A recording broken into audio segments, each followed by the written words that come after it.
Guys, every time I sit down to write a review, I give it everything. I mean, sometimes I can be a little extra, but as my late father was fond of telling me, anything worth doing is worth doing well.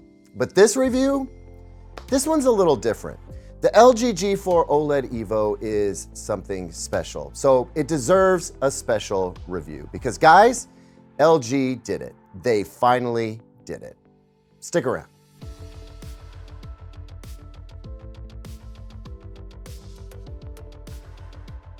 Hey, welcome back everyone. I'm Caleb Dennison, and I hope you don't mind if I wax a little poetic today. See, I've been reviewing TVs for a while now. I've watched Titans fall, I've seen a phoenix rise from the ashes, and today I can now say I've watched an underdog claw their way up and take a big win.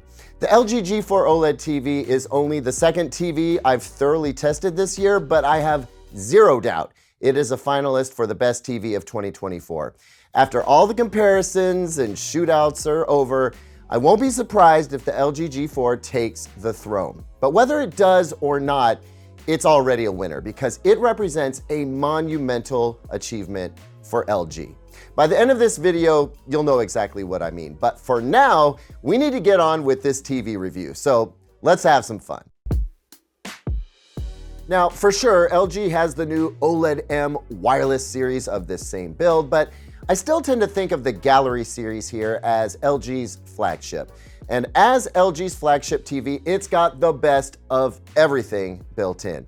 It's got LG's OLED EVO technology with micro lens array panel, a hardware and software combo that delivers the brightest, punchiest OLED picture available on the market. It's got 4 HDMI 2.1 inputs with support for up to 4K 120Hz input signals with variable refresh rate, including FreeSync and NVIDIA G-Sync certifications. It's got LG's gaming dashboard, HGIG, under 0.1 millisecond input lag time. The list of tech acronyms go on and on and on. It's got just about everything you could want and then some. The only thing it's missing is an ATSC 3.0 tuner, and I just can't bring myself to dock it points for that. Perhaps the most important feature, though, is the brains of the LG G4 operation. That would be LG's A11 AI processor 4K. Now, I'll be getting into why LG's processing is such a triumph later in this video, so be sure to stick around for that because it's everything. Now, there are only two things with which I'm not just wildly in love with when it comes to the LG G4. Two things, well, maybe three things, that are very much a matter of subjective opinion with which you may very well disagree. So let's just get those out of the way so we can get on with the champagne party here. One is LG's webOS. It is by no means a bad user interface, and in fact, I appreciate that the only ads that do appear here are for content that you can watch. No retail ads. And that goes a long way with me.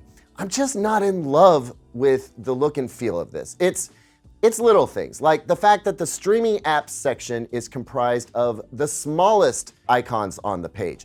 I think they should be the biggest thing on the page because that's what I really want to see, and I think that's what most folks are there to use. And while I appreciate tremendously frequent updates that keep the OS running smooth and the app sporting the latest features, the app updates come so frequently that it seems like I can't go 2 days without having to approve an app update before I can start watching TV. I'm also over the Magic Motion remote. This is not a new comment for me.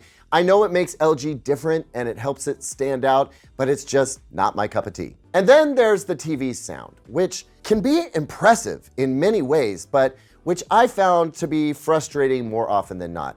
Amazingly, using LG's AI sound feature is the best sounding option available. But in all of the stock audio modes, I found dialogue to be both too low in loudness compared to other sounds and difficult to understand at times. It's true, the audio can be impressive in its expansiveness and virtual surround effects, and it's got some bass. I watched a couple of segments of a couple of Star Trek movies, and you could sense the rumble of the ship's engines for sure. But the core of the sound, the fidelity I'm hoping for is just, I don't know, I'm pretty picky. It's decent, but believe it or not, the much less expensive Hisense U8N sounds far better to me. And that's the thing, you spend this much money on a TV, you want it to sound really good at all times. But I'm willing to forgive the LG G4 for all of that.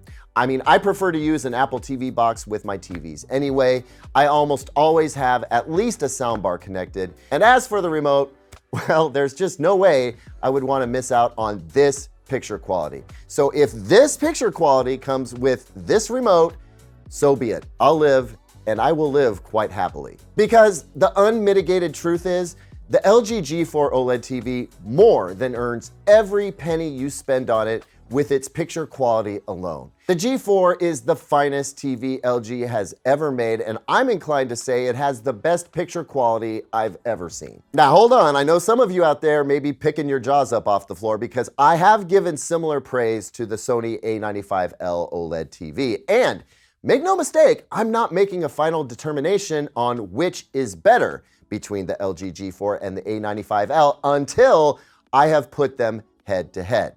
But the reason I say I'm inclined to say the LG G4 has the best picture quality I've ever tested in a TV is because, by some measures, it does do things the Sony A95L simply does not do. And depending on what your preferences are for picture quality, there's a good chance that you will prefer the G4 if it's stacked up against the Sony A95L. But that battle royale is scheduled for a future date.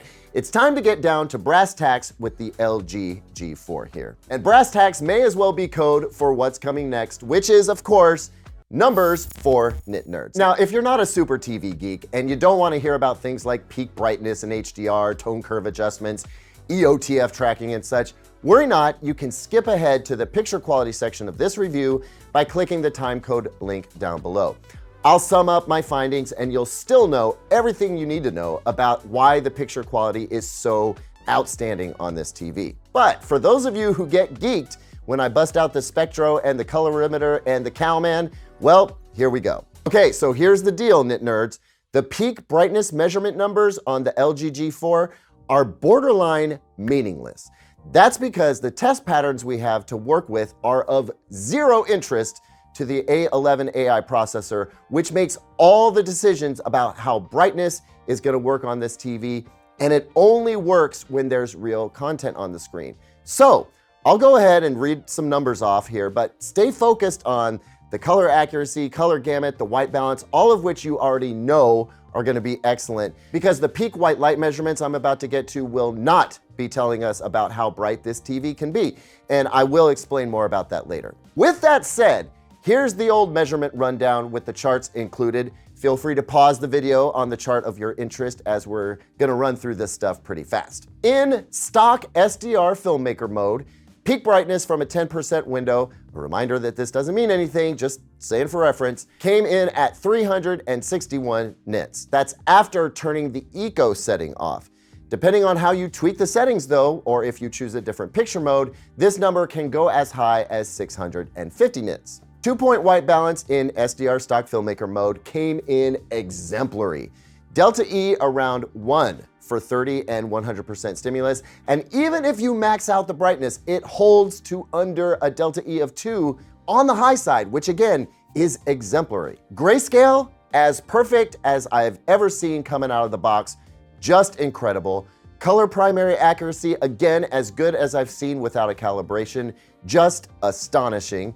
We'll throw up some more SDR measurement charts for you, but the long and the short of it is that there weren't any errors over a Delta E of 2, if they were even that high, and anything under 3 is supposedly not discernible by the human eye anyway. So to see these results is just, I mean, as accurate as it gets out of the box, guys. So satisfying to see this happen in real time when I measured. But honestly, I'm most impressed with low luminance color performance. This was an issue in prior years, and it appears LG solved for it. I don't know how they did it, but that's an achievement worth recognizing. Now, in HDR, grayscale tracking was perfect. It followed the EOTF perfectly, even at its brightest. The color temperature stayed pure, just unreal. Peak brightness, and I'll repeat, I cannot stress this enough, this measurement means very little. I almost don't even want to read it, but 1500 nits at various window sizes up to 10%, and then it falls down to 235 at full screen for me. Doesn't matter though, this is the brightest OLED TV out there, and by a not insignificant margin. Color matching in HDR was impeccable. Even with luminance error, it was still excellent, close to a reference grade display already. And we've got 97.5% DCI-P3 and 73% BT 2020 UV. Color gamut coverage, that's one place where we see the WRGB OLEDs coming in under QD OLED, that BT 2020 color coverage for which, honestly, there is precious little content to take advantage. One more thing before we move out of the nit nerd section here. I want to explain why it is that the brightness measurements don't tell us much about how bright the G4 can get. Part of the new processor and processing this TV is outfitted with involves pixel level picture analysis. And part of that analysis includes some very specific decisions around how brightness is applied to the picture. So rather than break the image down into a bunch of zones and then make brightness decisions around that, the A11 AI processor takes a look at each pixel within the context of the whole image. In doing so, it's able to achieve a higher average picture level while also maintaining bright highlight detail. So when you combine LG's Brightness Booster Max with the fact that you can manually adjust how the TV applies tone mapping, which you can see right here, you can choose to make HDR content brighter than it's specified to be if you want, or you can choose to view it exactly as it was meant to look, which by the way is best viewed in a dark environment. So this solves a pain point folks often have with HDR content looking too dark in their viewing environment, in addition to helping the TV achieve higher overall brightness or average picture level than any other OLED TV that I've tested to date. The trick though is that that processing work is not applied when we're looking at white boxes on the screen. It only kicks in when you're watching actual content. Now, I suppose that LG could have programmed the G4 to recognize when a test pattern is on the screen and tell it to max out at all costs, but they didn't. In a future Versus video, I'll show you how the G4 looks much brighter than competing OLEDs, even competing OLEDs which measure as brighter TVs, thanks to the processing work at play here. But even without that comparison, you can probably see here that the G4 is capable of incredible brightness. We actually brought in much brighter studio lights just so that we could bias this shot correctly. Without these brighter studio lights, we'd have to expose for the TV, and the rest of the room would look extremely dark in comparison. Kind of a fun problem to have, and honestly, it's one we didn't expect to run into with an OLED TV. We thought we'd need these new lights for the 4000 nit and higher mini LED sets that are on the way. But here's the LG G4 showing us that OLED TVs are very much at home in a bright viewing environment, just as well as they can be optimized for darker viewing environments too. Okay, so for those of you who may have skipped the nit nerd section, here's a quick summary of what we have learned. The LG G4 is capable of being one of the most accurate TVs we've ever tested, should you choose one of the more accurate picture modes like filmmaker mode. And we've learned that the G4 is the brightest OLED TV we've tested to date, when it's asked to be. And that's a key distinction. The G4 can be dialed in to work in darker viewing environments, and it can be optimized to work extremely well in bright rooms as well. You don't have to choose one or the other. You can have both. You just need to put in a little work optimizing some picture settings so that you can have the picture you want when you want it. This is all owed to an unprecedented level of flexibility that the G4 offers in how it's set up. See, a lot of folks have been complaining that HDR content looks too dark when they view it in a normally lit room. In truth, the HDR image is being displayed exactly as it's supposed to be. The problem is that it was programmed to be viewed in a dark room. The LG G4 allows you to override those HDR parameters a bit so that you can raise the overall brightness of the TV and still get dazzling HDR highlights, thanks to the G4's stellar processing. Color accuracy and color saturation is incredible. Low luminance color is excellent. The motion processing is outstanding. I mean, there's not a whole lot more I can say about this TV other than to say that it's one of the best, if not the best TVs that you can buy in 2024. And it has precious few peers too, no matter what kind of panel type we're talking about. In short, it's the most capable and versatile OLED TV I've ever tested. And I'll add that it is a significantly more capable TV than last year's G3 OLED. So if you're wondering if it's worth paying more for the G4, I'm gonna have to go ahead and say yes this time.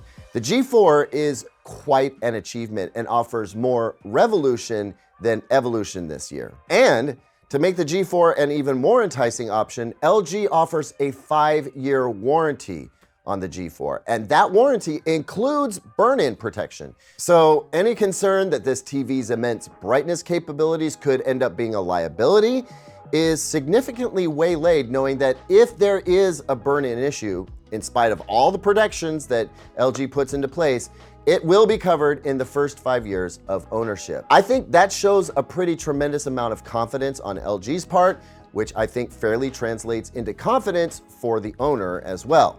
Now let me come back around to why I think LG deserves all this special acknowledgement for the achievement that the LG G4 OLED represents. Watching LG inch closer and closer to Sony's revered processing year after year. And each year I've had to say LG is getting closer, but Sony's still got them. This year though is different. While LG's best processing and Sony's best processing each offer different versions of excellence, I've got to put LG right up next to Sony now. The motion, the clarity, the color, the detail. Man, the detail. LG's got it all sewed up in the G4. And that is a big deal, folks, because now that we have LG hitting just as hard as Sony in the processing department, I think we're gonna see each company pushing to outdo each other. And that kind of competition tends to breed innovation. So congrats to LG for creating one of the finest consumer televisions ever made. The LG G4 is absolutely gorgeous and is worth every cent you'll spend on it. It makes everything that you watch or play look its absolute best, better than many of you will have even thought possible. And because it's an OLED, it looks good at virtually any angle from any seat in the house. Frankly, if there was a way to give an extra gold star to my unreserved Editor's Choice Award, I totally would. Or, you know what? I mean, maybe I just did. Thanks as always for watching, everyone. There's lots more coverage of the LG G4 coming up, so subscribe now so you don't miss it. If you like this video, please click that thumbs up button, and please share your thoughts and questions down in the comment section so that I can address them in future videos. Thank you so much. I'll see you on the next one, and until then, here's 2 other videos I think you might like.